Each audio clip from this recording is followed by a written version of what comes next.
Happy Sunday semua! Dalam edisi Voice of Pentecost kali ini, kita akan membahas mengenai paradigma kekudusan bagi generasi yang menyelesaikan amanat agung. Menjaga kekudusan kadang-kadang dianggap sebagai hal yang kuno, bahkan membebani. Benarkah demikian? Apa arti kekudusan yang sesungguhnya? Kekudusan adalah karakter dari Allah yang paling menonjol yang memiliki makna keterpisahan. Salah satu contoh ketika Adam dan Hawa sebagai manusia pertama jatuh di dalam dosa. Mereka harus keluar dari Taman Eden. Hal ini menunjukkan bahwa Allah yang kudus harus terpisah dari manusia yang tidak kudus.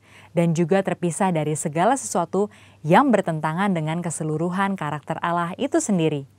Akan tetapi kekudusan Tuhan bukanlah hanya kekudusan yang memisahkan dan menghakimi segala yang tidak kudus, melainkan juga menjangkau manusia yang berdosa dan memberikan pengudusan bagi mereka. Maka dengan itu ada 3 paradigma kekudusan. Yang pertama, kekudusan itu indah dan didambakan. Kita dapat melihat bahwa seluruh ciptaannya sungguh sangat baik, dan kata baik juga mencangkup segala pengertian seperti keindahan dan kedambaan. Dalam Mazmur 96 ayat 9 dikatakan, sujudlah menyembah kepada Tuhan dengan berhiaskan kekudusan. Kata berhiaskan kekudusan menunjukkan bahwa kekudusan adalah hal yang mulia dan indah di hadapan Allah. Kita sebagai manusia baru di dalam Kristus sudah seharusnya memandang semua hal yang berasal dari Tuhan adalah hal-hal yang kudus, hal yang baik, indah, menyenangkan, dan didambakan. Pola pikir bahwa hal-hal yang tidak kudus membawa kenikmatan seharusnya kita tanggalkan. Sebagai insan Pentakosta yang hidup bergantung kepada Roh Kudus setiap saat, sudah selayaknya kita mengalami kemenangan dari kedagingan. Yang kedua, kekudusan itu menular dan menyebar. Paradigma yang baru tentang kekudusan juga dinyatakan dalam kehidupan dan pelayanan Yesus. Dalam pelayanannya, Yesus sering digambarkan berada bersama dengan orang-orang yang najis menurut Taurat. Dalam Lukas 5 ayat 12-14 dikisahkan bagaimana Yesus berjumpa dengan seorang yang penuh kusta. Orang tersebut meminta kepada Yesus untuk menahirkannya, yang kemudian diresponi oleh Yesus dengan menjamahnya dan berkata, "Jadilah engkau tahir." Dan Alkitab mencatat bahwa orang tersebut menjadi tahir. Ketika Yesus menjamah orang yang sakit kusta yang najis menurut Taurat, Yesus tidaklah menjadi najis. Namun sebaliknya, kekudusan Yesus terimpartasi kepada orang yang sakit kusta itu dan mentahirkannya. Hal ini selayaknya memberikan paradigma baru dalam kita memandang kekudusan, yaitu kekudusan itu menular dan menyebar. Yang ketiga, kekudusan menjangkau banyak orang. Dengan pengurapan Roh Kudus, maka sudah seharusnya kita menjangkau orang lain dan menularkan kekudusan tersebut. Kekudusan bukan lagi hanya sekedar yang penting saya sendiri yang kudus.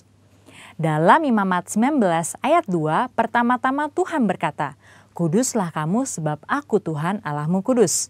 Setelah itu mulai dari ayat 3 dan seterusnya, Tuhan memberikan serangkaian perintah kepada umat Israel untuk melakukan perintah seperti menghormati ayah dan ibu ataupun bertindak jujur. Hal-hal yang diminta Tuhan ini menunjukkan bahwa kekudusan bukan berdampak hanya untuk diri sendiri, tetapi juga berdampak secara horizontal, yaitu kekudusan menjangkau banyak orang. Terkait hal ini, gereja kita yang ada di Bandung memiliki kisah yang unik dalam perjalanan sejarahnya. Pada waktu itu tahun 1992, tidak ada lagi gedung pertemuan umum yang bersedia untuk menyewakan tempatnya secara permanen. Namun tiba-tiba ada satu tempat yang bersedia menyewakan tempatnya untuk ibadah dan dikontrak untuk waktu yang cukup lama. Tempat tersebut adalah Gedung Paramount yang adalah sebuah nightclub. Pada saat itu gembala sidang kita dihadapkan dengan keputusan yang sulit. Beliau pun teringat bahwa pada waktu sebelumnya dalam KKR di Batam, hal serupa juga terjadi. Pada waktu itu tidak ada tempat untuk melaksanakan KKR kecuali sebuah tempat karaoke. Akhirnya KKR tetap dilaksanakan di tempat karaoke tersebut disertai lawatan Tuhan yang luar biasa. Karena hadirat Tuhan tidak dibatasi oleh tempat atau apapun juga. Pada akhirnya gembala sidang kita menyetujui penggunaan Gedung Paramount untuk menjadi tempat ibadah minggu. Meskipun tempatnya aneh menurut manusia, tetapi hadirat Tuhan memenuhi tiap ruangan ibadah dan lawatannya pun terjadi setiap minggu. Banyak orang bertobat dan jiwa-jiwa bertambah hari demi hari. Wow! Kesimpulannya, Tuhan sedang memanggil kita untuk hidup dalam kekudusan, guna menyelesaikan amanat agung. Dalam Wahyu 22 ayat 11 dikatakan, barang siapa yang berbuat jahat, biarlah ia terus berbuat jahat. Barang siapa yang kudus, biarlah ia terus menguduskan dirinya. Mari kita terus mengerjakan dan menjalani kehidupan kita, bergerak dan menularkan kekudusan kemanapun kita pergi untuk menuai banyak jiwa. Tuhan Yesus memberkati.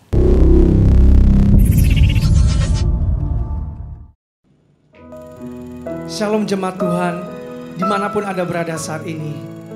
Biarlah sukacita Roh Kudus memenuhi kita sepanjang hidup ini, saudara. Karena sukacita yang dari Roh Kudus adalah kekuatan bagi kita untuk mengalami kemenangan. Bahkan mujizat pemulihan kesembuhan yang Tuhan sudah janjikan bagi kita. Jadi mari kita siapkan hati kita saat ini untuk masuk dalam hadirat Tuhan dan mengalami kuasa Roh Kudus yang sanggup memulihkan keadaan kita, saudara. Terima kasih Tuhan. Kami tahu Engkau ada di sini dan kami tahu kuasa-Mu sedang bekerja luar biasa dalam hidup kami ya Tuhan. Dimanapun kami berada saat ini ya Tuhan Yesus, biar kuasa nama-Mu dan Roh Kudus-Mu ya Tuhan memulihkan kami, mengintervensi seluruh keberadaan kami di saat-saat ini ya Tuhan. Terima kasih Bapa di surga. Dalam nama Tuhan Yesus, kami mau bilang Engkau ada di tengah-tengah kami, ada di sini di hidup kami. Oh haleluya Tuhan Yesus, haleluya. Roh Kudus hadir di sini, pribadi yang menawan dan suci. Ku rindu mendekat, mengerti hatimu, berjalan dalam kehendak-Mu.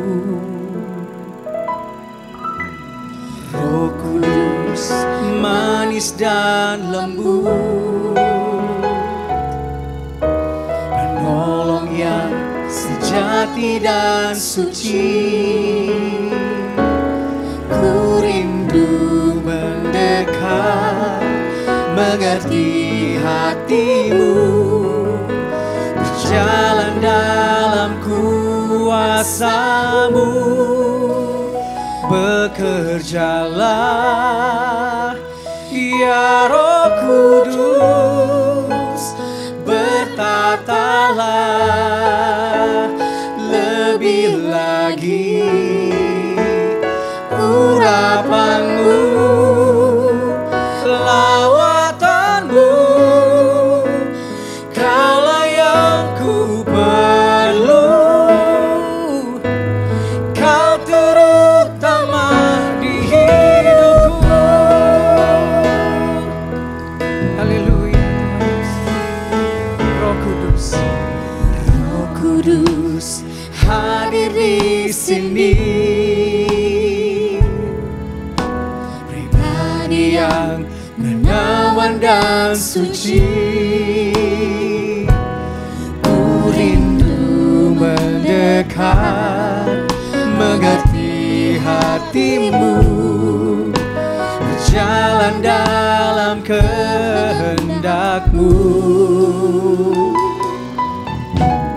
Roh Kudus manis dan lembut, amin Tuhan, penolong yang sejati dan suci.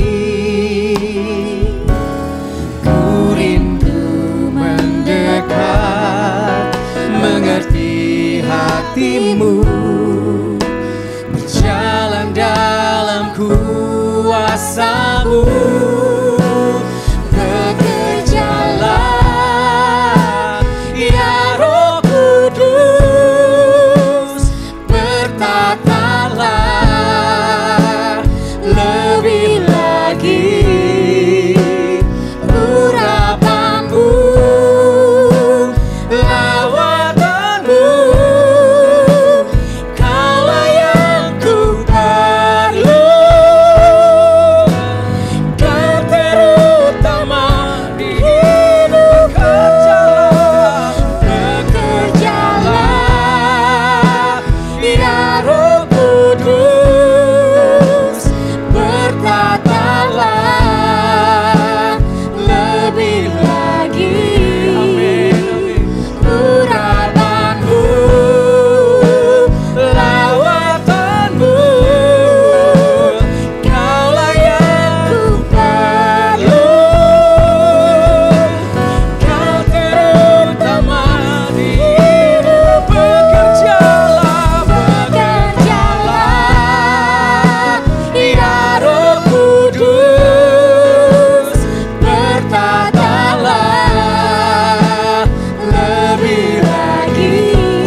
Kami mengangkat tangan kami Tuhan.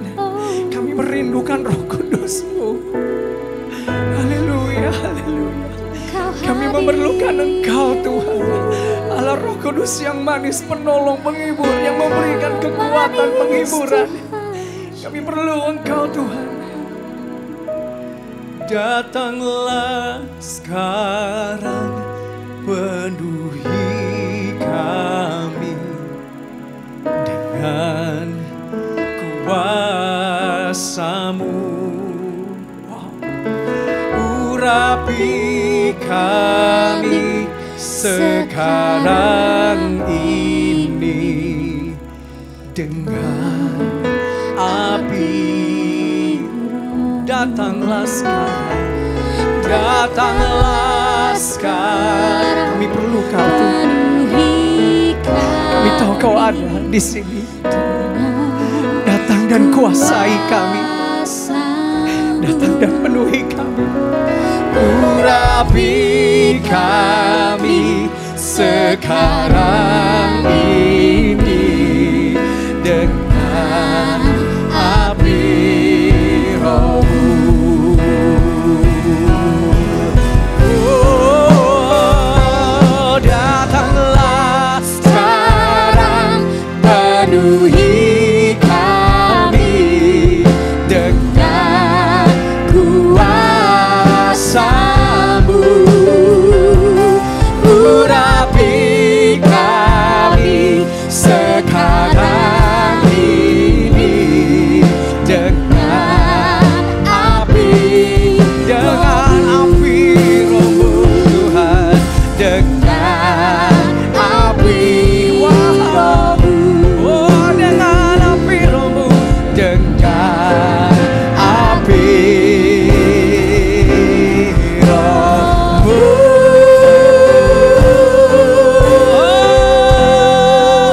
Haleluya.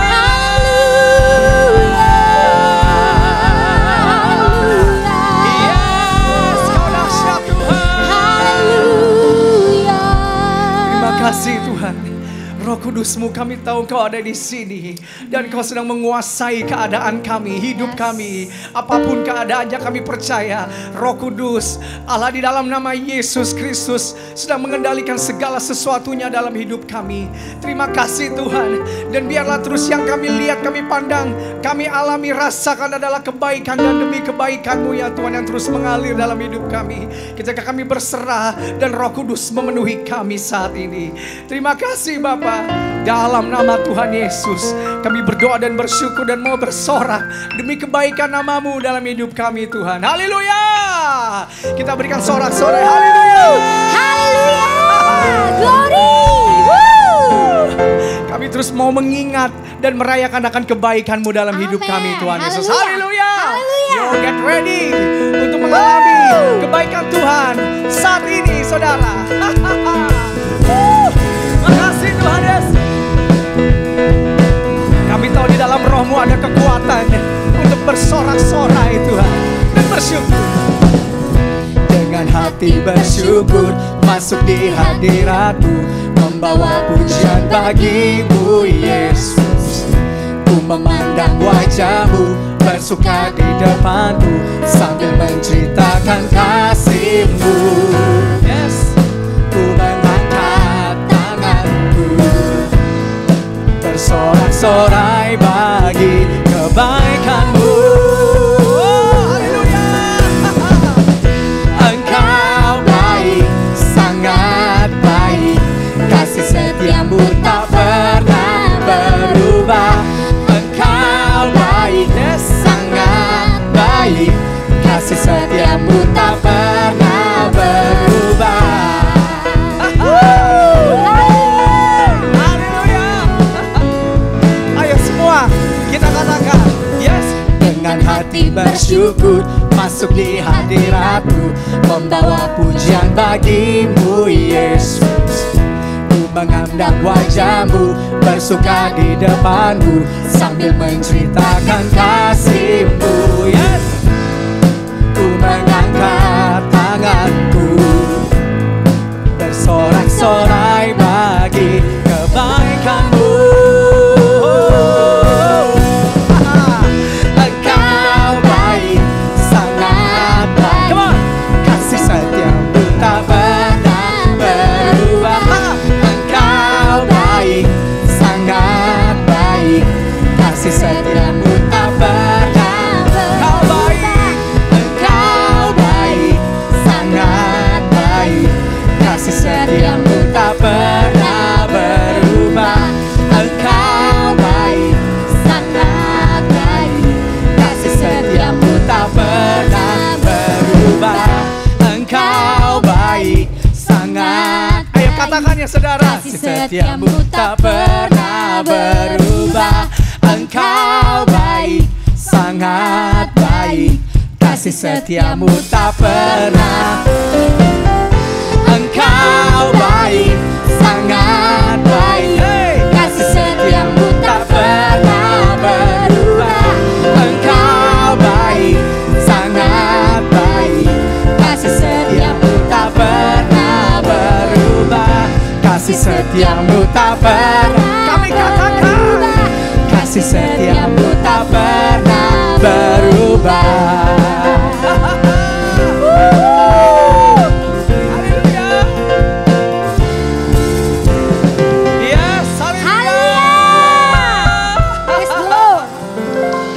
Terima kasih Tuhan buat kebaikan-Mu dalam hidup kami yang gak pernah berkesudahan.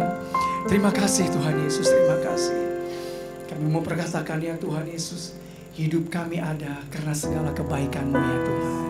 Pemeliharaan-Mu yang sempurna bagi kami. Terima kasih Tuhan Yesus. Terima kasih Tuhan. Terima kasih. Aku punya Tuhan yang besar, yang telah berjanji dan sanggup menggenapi. Imanku bersepakat, percaya kuasa-Nya. Ku terima sekarang kemenangan dari-Mu. Aku punya Tuhan yang besar, yang telah berjanji dan sanggup menggenapi. Imanku bersepakat, percaya kuasa-Nya. Ku terima sekarang kemenangan dari-Mu. Terima kasih Tuhan.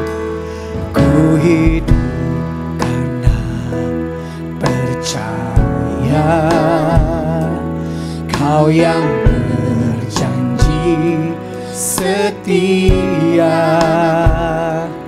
Pengharapanku selalu ada di dalam-Mu. Yes. Ku tidak akan menyerah meski dalam kesesakan. Seluruh hidupku dalam genggaman-Mu.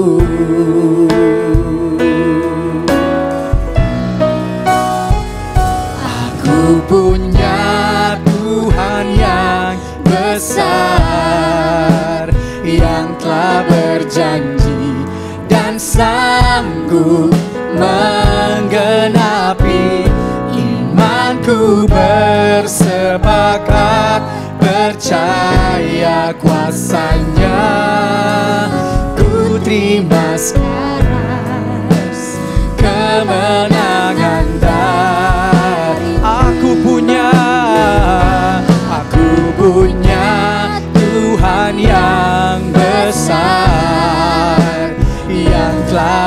berjanji dan sanggup menggenapi.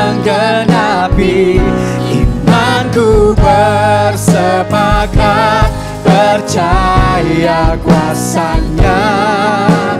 Ku terima sekarang, yes, kemenangan darimu.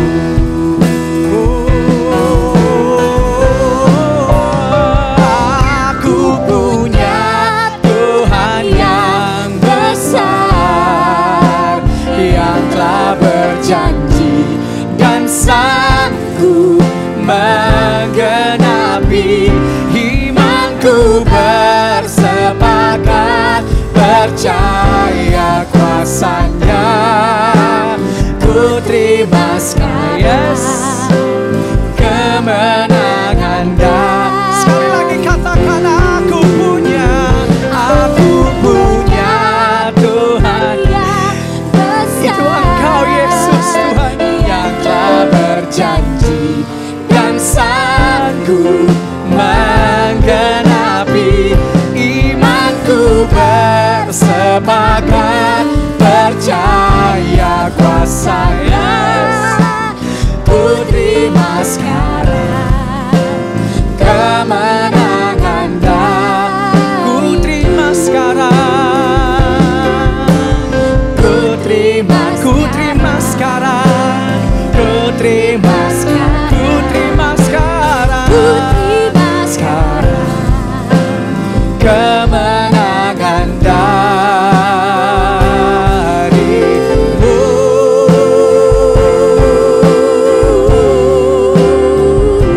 Haleluya, Kau Allah yang besar, lebih besar dari segala. Tuhan yang besar, Kau Allah berkuasa.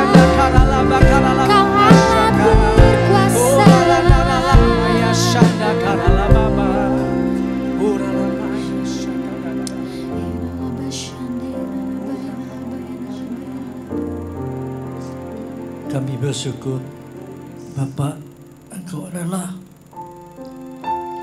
yang terbesar, pencipta langit dan bumi dan isinya, sehingga kami tidak perlu khawatir apapun, karena Engkau senantiasa bersama kami. Kau berikan Roh-Mu, Roh Kudus, tinggal di dalam kami, bahkan menyatu. Jadi saat ini kami percaya kami dan Kristus menjadi satu, dan selama itu terjadi, tidak ada penghukuman, tidak ada penyakit, tidak ada hal-hal yang tidak baik, Tuhan. Yang adalah kebajikan dan kemurahan yang menyertai kami dalam hidup ini. Aku percaya berkat-Mu atasku melimpah, kebajikan, kemurahan selalu mengikutiku. Ku puji, ku sembah Kau Tuhan. Aku percaya, Tuhan.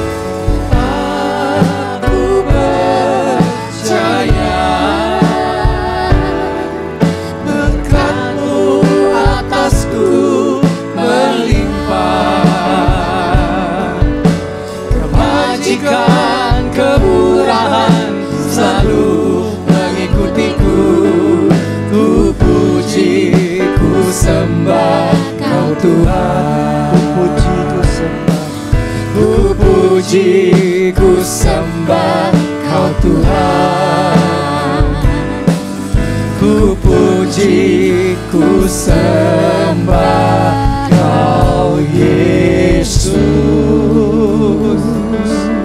Amin. Terima kasih untuk kehadiran-Mu, Roh Kudus. Mari ingatkan kami beberapa kebenaran, supaya kami hidup seturut kehendak-Mu dan senantiasa berkemenangan. Dalam nama Yesus kami landaskan doa ini dengan keyakinan Engkau pasti mengabulkannya. Dan semua yang percaya katakan amin. Shalom saudara, semua baik-baik. Amin. Petrus mengingatkan kita dalam 1 Petrus 4 bagaimana kita harus hidup di hari-hari yang terakhir ini. Di ayat 7 dikatakan kesudahan segala sesuatu sudah dekat. Memang benar saudara. Tanda-tanda semua menandakan kepada suasana itu. Kesudahan segala sesuatu sudah dekat. Karena itu kuasailah dirimu dan jadilah tenang supaya kamu dapat berdoa. Petrus tidak mengingatkan carilah safe haven atau apa ya untuk materi, enggak. Dikatakan kuasai dirimu, jadilah tenang supaya kamu dapat berdoa. Tapi yang terutama, kasihilah sungguh-sungguh seorang akan yang lain, sebab kasih menutupi banyak sekali dosa. Selama kami mengasihi, itu jauh dari berbuat dosa. Lalu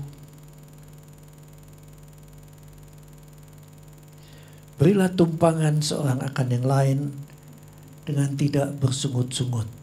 Ya, kalau memungkinkan ini harus dilakukan. Kalau nggak punya tempat, ya paling tidak bantu kosnya. Ayat 10, layanilah seorang akan yang lain sesuai dengan karunia yang telah diperoleh. Tiap-tiap orang sebagai pengurus yang baik dari kasih karunia Allah. Kalau kita dikaruniakan harta yang berlimpah, layanilah dengan uangmu. Kalau engkau diberikan kepandaian mengajar, mengajarlah firman Tuhan dengan baik. Kalau engkau diberikan karunia-karunia Roh Kudus, layanilah dalam kuasa Roh Kudus. Lalu ayat berikutnya mengatakan, kalau ada orang yang berbicara, baiklah dia berbicara sebagai orang yang menyampaikan firman Allah. Ini sesuai dengan tahun ini P. Aleph yang bicara tentang mulut, saudara. Jadi sebaiknya kalau kita ngomong, bicaralah seperti kita lagi menyampaikan firman Allah. Kalau kita ketemu seseorang yang sedang pahit atau kecewa atau ya dan suasana yang tidak baik, kita juga menyampaikan, misalnya Lukas 6. Mau tahu jalan keluarnya? Udah, kasihi aja yang menyakitimu, berkatin aja, maka engkau akan merasakan damai itu kembali. Lalu kita doakan Roh Kudus turun, selesai. Jika ada orang yang melayani, baiklah dia melakukannya dengan kekuatan yang dianugerahkan Allah. Supaya Allah dimuliakan dalam segala sesuatu karena Yesus Kristus. Memang kita nggak bisa melayani dengan kuasa kita. Kita nggak punya kuasa apa-apa. Tapi semua adalah kuasa Roh Kudus. Dialah yang mempunyai kemuliaan dan kuasa sampai selama-lamanya. Ada beberapa nasihat supaya kita tetap menjadi pemenang. Kita tidak bisa lepas daripada kuasa Roh Kudus, saudara. Dan ada beberapa nasihat. Pertama, banyak doa, puji, dan sembah. Supaya waktu hadirat turun, kita diubah. Lalu semakin dekat dengan Roh Kudus. Lama-lama, saudara, begitu kita fokus kepada Tuhan Yesus, hadirat itu sudah turun. Jadi nggak perlu lama-lama kalau melayani. Itu fokus pada Tuhan Yesus. Roh Kudus sudah turun. Kita tinggal melayani dalam kasih dan kuasa-Nya. Kedua, tekun belajar firman Tuhan. Sekarang kita banyak waktu ngapain? Nonton-nonton suasana politik lah, suasana dosa lah, orang dipotong-potong lah. Lebih baik belajar firman Tuhan. Udah, yang lain jangan dilihat. Dengan tekun, terus belajar. Semakin banyak, maka engkau merasakan lebih dekat lagi dengan Roh Kudus. Coba, habis belajar firman Tuhan, gitu kita doa, langsung kuat sekali. Roh Kudus mencengkram. Ketiga, berani melangkah dengan iman untuk melatih diri dan bebas menyalurkan kuasa Roh Kudus. Kalau kita melihat Pak Niko, udah biasa saudara ya. Kalau lagi HMC di daerah, dia hanya berdoa dan melepaskan kuasa Roh Kudus dan orang disembuhkan dengan ajaib. Banyak mujizat-mujizat terjadi. Yang berikut, berani tumpang tangan dan impartasi Roh Kudus. Saudara, dalam keadaan seperti ini, banyak orang memilih, udahlah dari jauh kalau udah mendoain juga WhatsApp call aja. Bisa, saudara, sangat bisa. Kuasa itu pun mengalir. Tapi kalau kita berhadapan, jangan takut. Ya, kalau misalnya ada yang harus ditumpang tangan, ya pakai aja masker kalau memang disuruh pemerintah begitu kan. Tapi begitu kita tumpang tangan, terjadilah kelepasan, terjadilah kesembuhan. Saudara, saya suka melihat YouTube dan ada beberapa hamba Tuhan yang masih terus tumpang tangan sekalipun dalam masa pandemi seperti ini. Memang jauh saudara ya di Kalimantan, tapi setiap kali saya melihat, setiap hari dia tumpang tangan orang sembuh, tumpang tangan kuasa Roh Kudus menyembuhkan. Memang bukan dia. Dan dia sangat rendah hati. Orang mau kasih uang, dia bilang gak usah. Kamu kan datang dari jauh, pakai aja untuk ongkos jalan. Seperti itulah dia. Dengan cuma-cuma aku mendapat kuasa Tuhan ini. Dengan cuma-cuma juga aku memberi. Saudara, semakin hari semakin ditambahkan Tuhan. Kuasa itu menyertai. Sampai satu waktu ada banjir dan gerejanya dirusak oleh banjir itu, karpet hancur dan harus ada perbaikan. Lalu melayaninya di tempat parkir. Dikasih ketentuan. Udah, mulai sekarang mobil-mobil aja parkir, nanti saya layanin. Saudara duduk aja di mobil, saya layanin dari luar. Toh Tuhan sembuhkan juga. Dan satu kali saya melihat seorang ibu jauh datang dari Samarinda. Dan dia datang dengan kanker stadium lanjut. Tubuhnya udah sakit semua. Waktu hamba Tuhan melihat dia cuma sebentar, Roh Kudus langsung dikuasai lagi. Dan dia doakan aja dari dalam, ya dari luar, doakan yang duduk di dalam mobil. Sudah, keluar jalan. Tadinya kesakitan, dia bergerak aja sakit. Stadium terakhir, udah sakit. Biasanya dikasih morfin ya untuk menahan sakit. Tapi ayo keluar jalan. Dan dia langsung jalan. Di jalan, sakitnya hilang Pak, sakitnya hilang. Nah ini sudah awal daripada kesembuhan. Kalau belum langsung disembuhkan segalanya. Nah suaminya tentara sudah. Pakai baju loreng-loreng TNI. Waktu dia melihat, dia udah gemetar, udah merasakan hadirat Roh Kudus. Lalu hamba Tuhan juga tumpang tangan. Pak, terima. Begitu ditumpang tangan, nangisnya seperti apel mental dan rebah oleh kuasa Roh Kudus.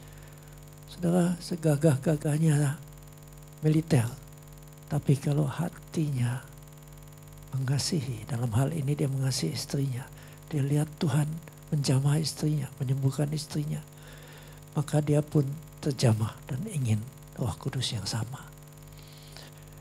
Berani tumpang tangan.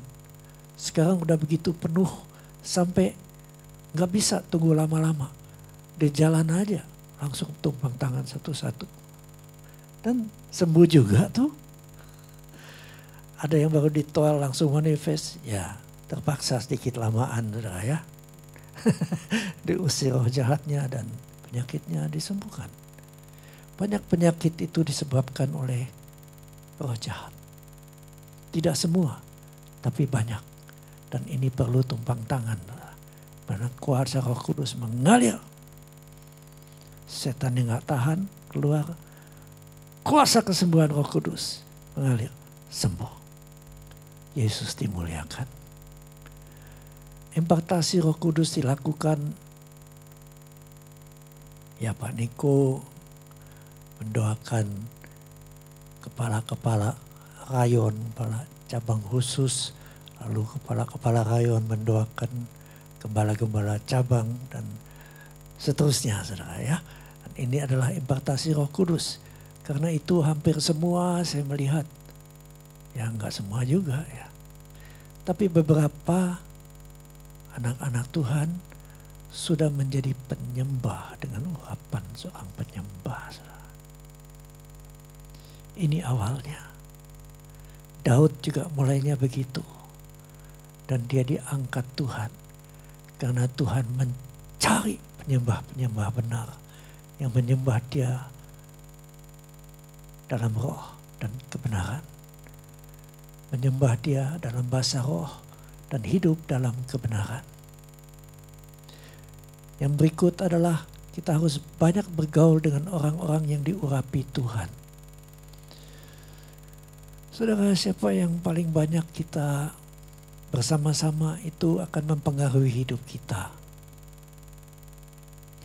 Kalau kita bergaul dengan preman, otomatis kita menjadi seperti preman. Kalau kita bergaul dengan ya macam-macam saudara ya. Saya ambil langsung aja. Kalau kita bergaul dengan orang yang diurapi, wah kita juga hidupnya mengikuti dia. Saya bersyukur sejak bertobat saudara, saya selalu mendekati, mengantar hamba-hamba Tuhan. Ya, betulan dikaruniakan mobil, ya diantar saudara. Dan mereka mengajar. Dan saya selalu merasa begitu dalam mobil saudara. Mereka gak ngomong yang aneh-aneh. Bahasa roh langsung. Dan hadirat terasa penuh di dalam mobil. Kalau saya tanya sesuatu, mereka menerangkan dengan penuh kasih.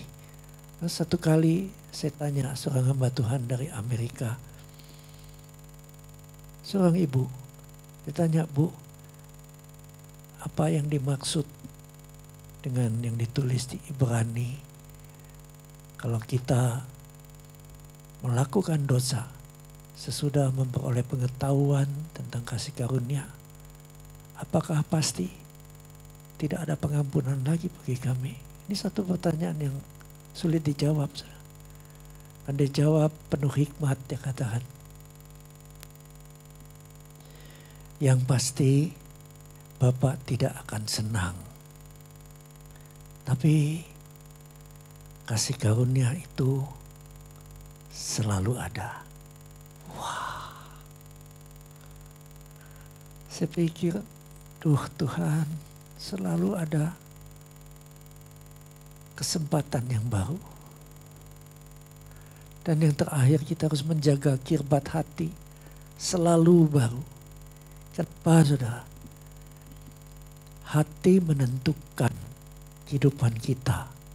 Kalau kita jaga hati kita murni, penuh dengan kasih Tuhan, kehidupan kita pasti diberkati.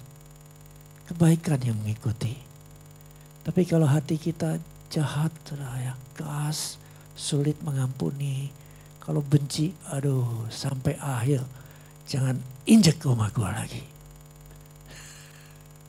Saudara, hati yang seperti itu sulit dialiri Roh Kudus. Saudara.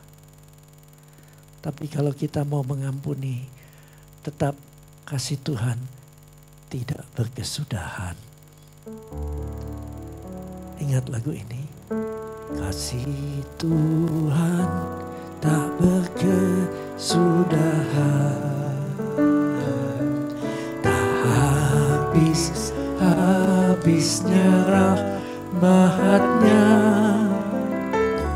selalu baru setiap pagi, baru setiap pagi, besar setiamu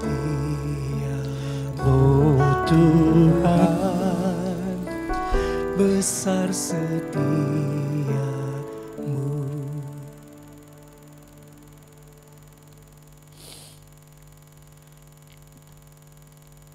Kalau kita mengingat Tuhan Yesus waktu di atas salib, orang-orang yang menuntut dia disalibkan ada di depannya sebagian besar. Hati Tuhan tidak terpengaruh, dia tidak benci, dia tidak mengutuk. Dia katakan, Bapa, ampuni mereka, sebab mereka nggak tahu apa yang mereka perbuat. Inilah hati yang harus kita contohi. Dalam zaman seperti ini, banyak tekanan, banyak yang menjadi kecewa, bahkan menjadi pahit hati. Banyak yang menjadi sakit. Kadang-kadang, ya seperti beberapa hari yang lalu, ada seorang sangat diberkati, ya, dan dia sudah 2 bulan dengan luka di punggungnya, dan karena kebanyakan berbaring itu sudah menjadi luka yang sangat menyakiti. Lalu ada yang minta tolong saya doakan, saya nggak kenal, tapi begitu angkat telepon anaknya yang angkat, saya katakan, masih bisa diajak komunikasi. Dia bisa dengar Pak, tapi sudah nggak bisa ngomong. Ya rohnya pasti dengar. Tunggu Pak ya, saya telepon kembali supaya nanti saya pakai pengeras. Jadi semua bisa dengar, saudara-saudara saya juga dari Amerika. Dan ibunya juga yang sedang terbaring. Saudara, saya ambil 2 Korintus 5 ayat 21. Saya bacakan pelan-pelan. Dia dengan huruf besar yang tidak mengenal dosa, bicara tentang Tuhan Yesus, telah dibuatnya dengan huruf besar, berarti Allah Bapa yang melakukan sesuatu. Yesus yang tidak mengenal dosa telah dibuat oleh Bapa menjadi dosa karena kita. Supaya dosa kita dipikulkan pada Tuhan Yesus.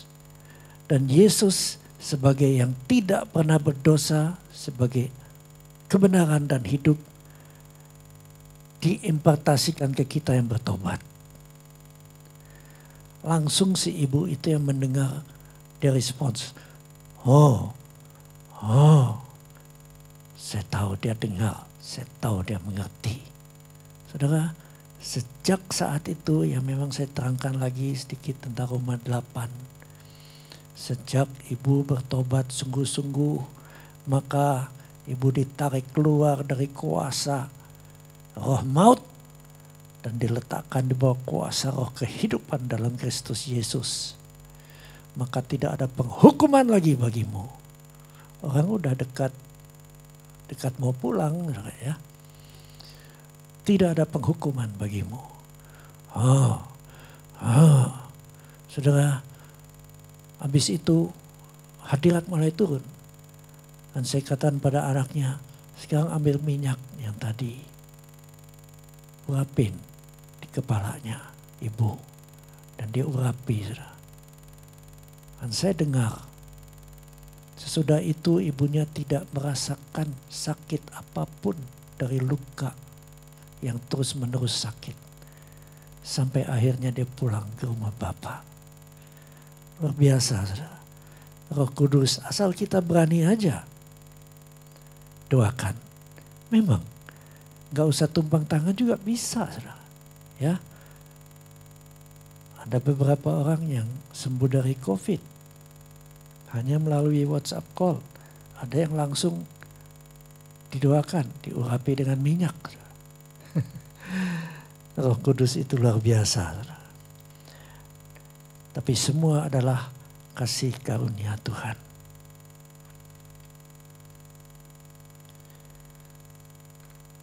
Ada kemarin di KUL, ada seorang ibu dari Medan.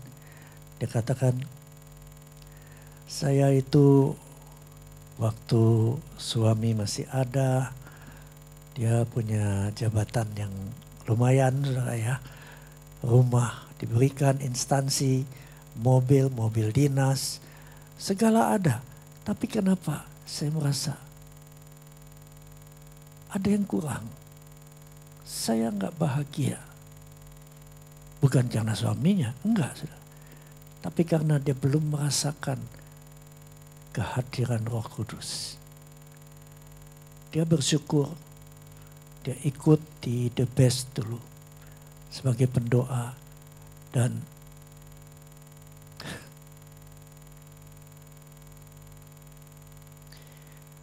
dia dipenuhi Roh Kudus, sudah itu. Lalu dia mengerti betapa nikmatnya kita ada dalam hadirat kasih itu. Saudara, banyak orang melihat surga itu sebagai tempat yang sangat indah. Mungkin seperti di gunung-gunung, ya. Ada sungai, ada waterfall. Tapi memang surga sangat indah. Tapi apa yang membuat orang-orang kudus yang sampai di surga gak berhenti-berhenti menyembah Tuhan Yesus? Apa yang membuat mereka betah seperti itu? Saya percaya itu adalah hadirat Roh Kudus. Itu adalah hadirat kasih-Nya.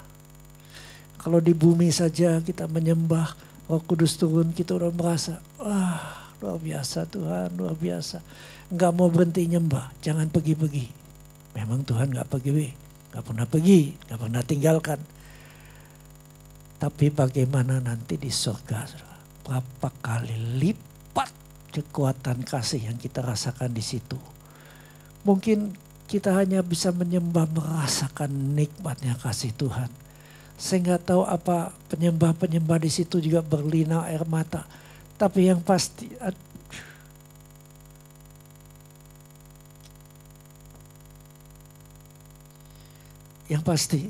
kita merasakan kasih-Nya. Saya ajak saudara kita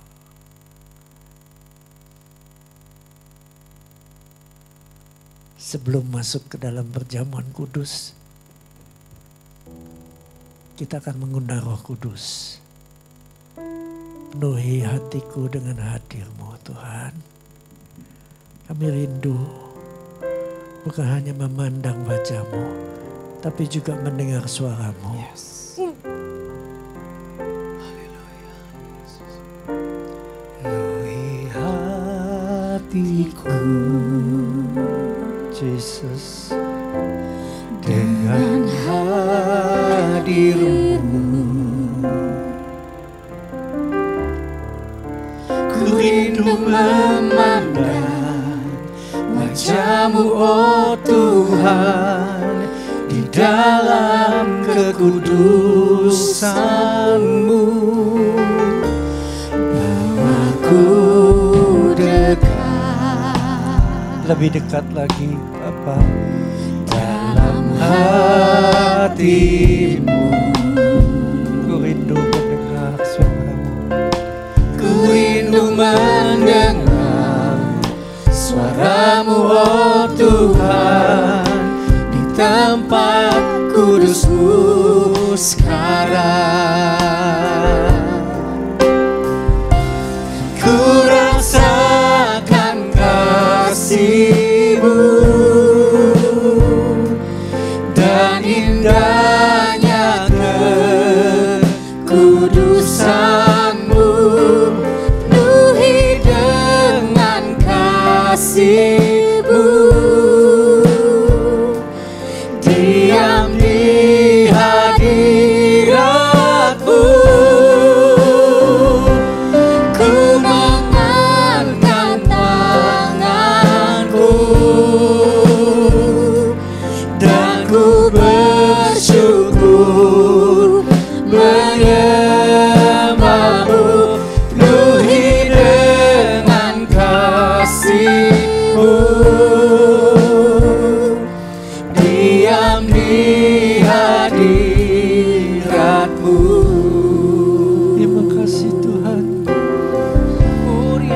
Terima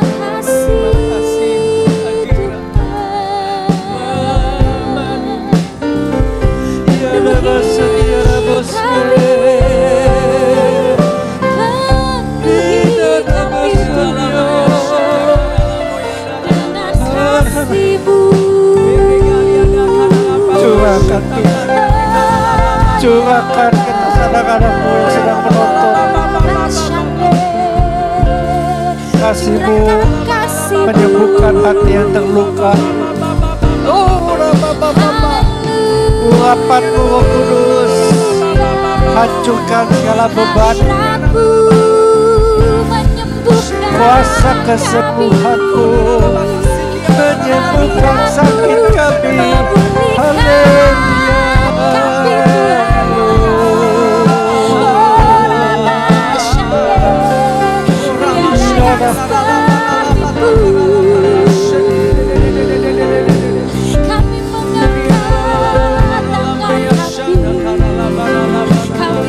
Selalu ada pengharapan baru, selalu ada kesempatan baru. Kalau kami gagal, terima kasih Tuhan. Terima kasih. Penolong hidup kami.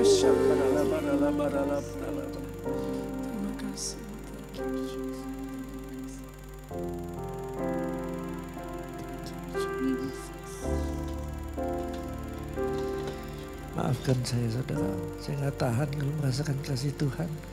Air mata tuh pasti mengalir.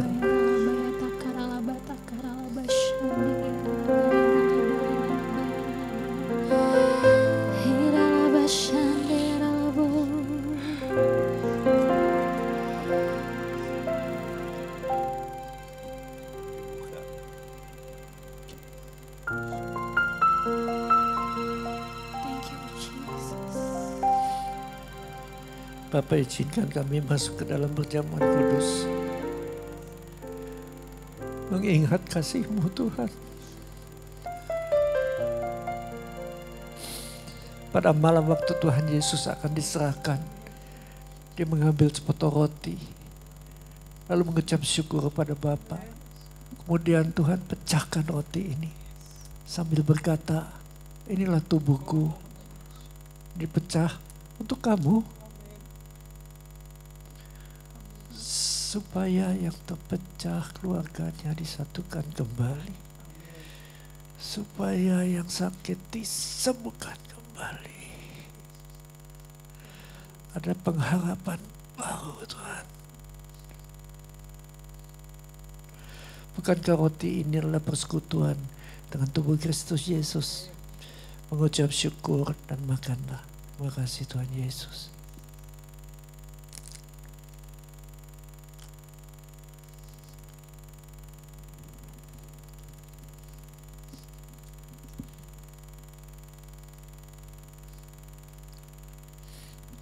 Lalu Tuhan mengambil cawan yang berisi anggur. Lalu Yesus katakan, cawan ini adalah perjanjian baru. Meterainya adalah darahku. Bukankah anggur ini adalah persekutuan dengan darah Kristus? Darah Kristus yang telah mengampuni segala dosa kami. Darah Kristus yang menyembuhkan hati yang terluka. Ucapkan syukur padanya dan minumlah. Terima kasih Tuhan Yesus.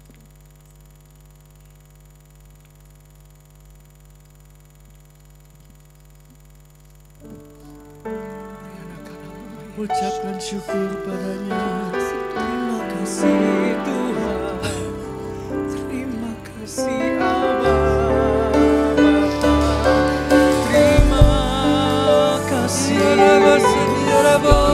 Bersyukur, terima kasih buat kebaikan, kemurahan, keajaiban kasih-Mu.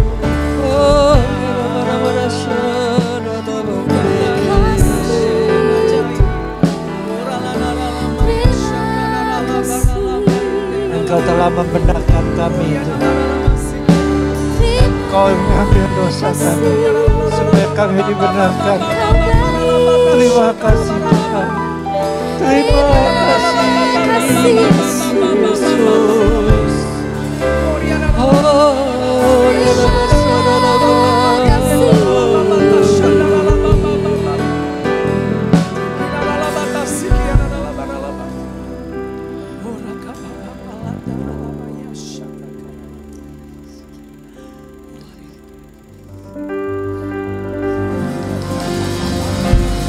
Urapan-Mu Roh Kudus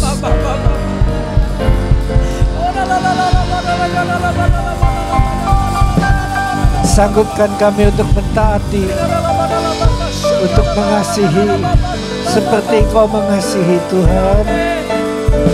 Urapan-Mu bebaskan kami dari segala yang jahat.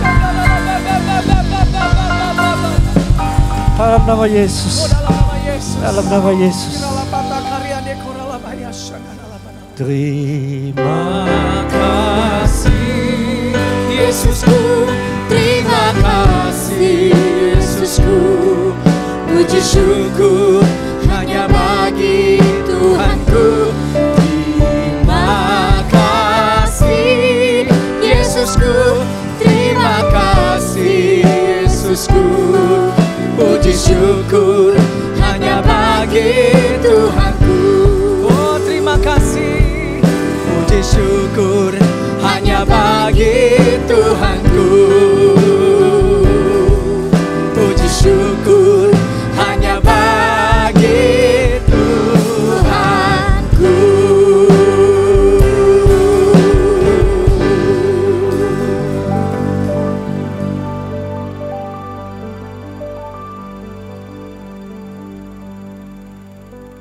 Kita akan memperkatakan visi Tuhan Pentakosta yang ketiga, saudara. Haleluya.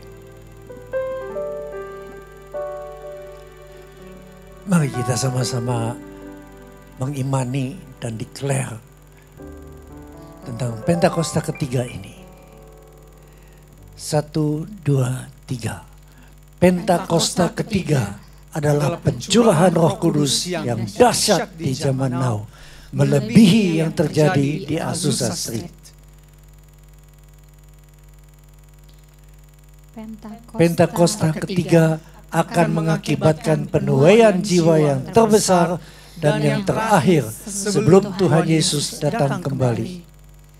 Pentakosta ketiga akan membangkitkan generasi Yeremia, yaitu anak-anak muda yang dipenuhi Roh Kudus, cinta mati-matian kepada Tuhan Yesus, tidak kompromi terhadap dosa, dan akan bergerak untuk memenangkan jiwa. Pentakosta ketiga lahir di Indonesia dan bergerak ke bangsa-bangsa. Gerakan ini dari timur ke barat dan akan kembali ke Yerusalem. Pentakosta ketiga akan memberikan kuasa untuk menyelesaikan amanat agung, dan setelah itu Tuhan Yesus datang kembali. Haleluya. Amin.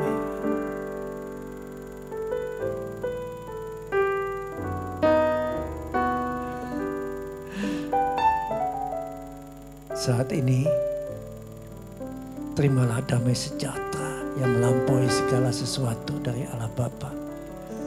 Terimalah belas kasihan Tuhan Yesus yang tidak ada taranya. Dan kuasa Roh Kudus yang semakin hari semakin ditambah-tambahkan kepada kita. Mulai saat ini sampai Maranatha. Dan semua yang punya pengharapan ini bersama-sama katakan amin. Tuhan berkati berlimpah-limpah dalam segala sesuatu. Amin.